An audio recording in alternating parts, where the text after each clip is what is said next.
2 కోట్లని 25 కోట్లుగా ఇచ్చిన case study గురించి మాట్లాడుకుందాం.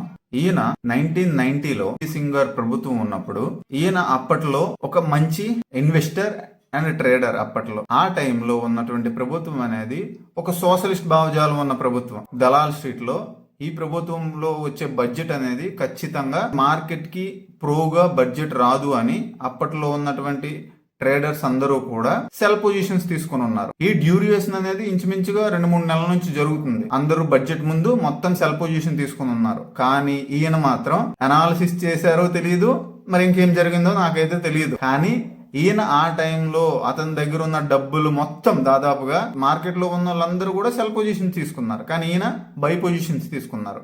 అది బదలా సిస్టమ్ లో ఆయన తీసుకున్న 1 నుంచి 2 కోట్ల వాల్యూకి లెవరేజ్ చాలా ఎక్కువ. అప్పట్లో 100x లెవరేజ్ కూడా ఆ రోజుల్లో దొరికేది. అంత లెవరేజ్ తీసుకొని సిసోగోవా అండ్ టాటా పవర్ లో హోల్డింగ్స్ చేయటం మొదలు పెట్టారు. కానీ ఈ డ్యూరేషన్ అనేది ఈయన 2 కోట్ల నుంచి 25 కోట్లకు సంపాదించే డ్యూరేషన్ అనేది ఇంచుమించుగా ఒక 6 మంత్స్ డ్యూరేషన్ లో జరిగింది. అంటే ఇప్పుడు చాలా మంది ఎగ్జాంపుల్ ఏం చెప్తారంటే ట్రేడింగ్ లోనే కోట్లు, ఇంటర్ ట్రేడింగ్ లో కోట్లు సంపాదించేసాం అని ఎగ్జాంపుల్ చెప్తారు కదా, వాళ్ళకి దండం పెట్టేయండి. నిజం చెప్తున్నా, దండం. అప్పుడు ఆ విధంగా ఈయన సంపాదించారు. ఎలా?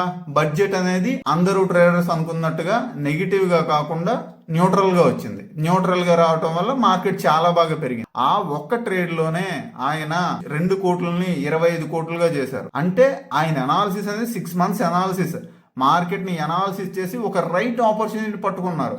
రైట్ ఆపర్చునిటీని ఇంచుమించుగా 2-3 నెలల వరకు హోల్డ్ చేశారు ఆయన. అప్పుడు అంత డబ్బులు సంపాదించగలిగారు. అంతేగాని మళ్ళా ఇంట్రాడే ట్రేడింగ్ చేయలేదు ఆయన. అప్పట్లో బదలా సిస్టమ్ ఉండడం వల్ల డబ్బులు ఎక్కువ దొరికేవి. ఆయన మొత్తం ట్రేడ్ లో రిస్క్ తీసేసుకున్నారు. ఆయన ఎవరో కాదు, రాకేష్ జుంజున్వాలా గారి విషయంలోనే ఈ థింగ్ అనేది జరిగింది. ఆ ఒక్క బడ్జెట్ నుంచి ఆయన ఇంచుమించుగా 25 కోట్లుగా సంపాదించారు. ఆ తర్వాత కొన్ని సంవత్సరాల్లోనే 25 కోట్లని 50 కోట్లుగా మార్చేశారు. మార్కెట్ లో ఇంట్రాడే అనేది అవాయిడ్ చేయండి. స్వింగ్ ట్రేడింగ్ అయినా, పొజిషనల్ ట్రేడింగ్ అయినా ఇన్వెస్ట్మెంట్ వైపు రండి. ఇప్పుడు మార్కెట్ సిచ్యువేషన్స్ అనేవి అలా లేవు. ఇంట్రాడే ట్రేడింగ్ అనేది ఇండియాలో చేసినా ఏం రాదు.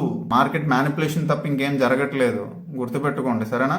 అండ్ దాంతో పాటుగా మనం యూట్యూబ్ ఛానల్లో ఒక 18 సిరీస్ లో 2 స్టాక్స్ గురించి అనాలిసిస్ చేసాం. వన్స్ యూట్యూబ్ లో ఆ వీడియో చూడటానికి ట్రై చేయండి. ఓకేనా? మరి ఇన్ఫర్మేషన్ వాల్యుబుల్ గా అనిపించినట్లయితే లైక్ చేయండి, కామెంట్ చేయండి అండ్ షేర్ చేయండి అండ్ ఫాలో చేసుకోండి. Thank you so much. Bye.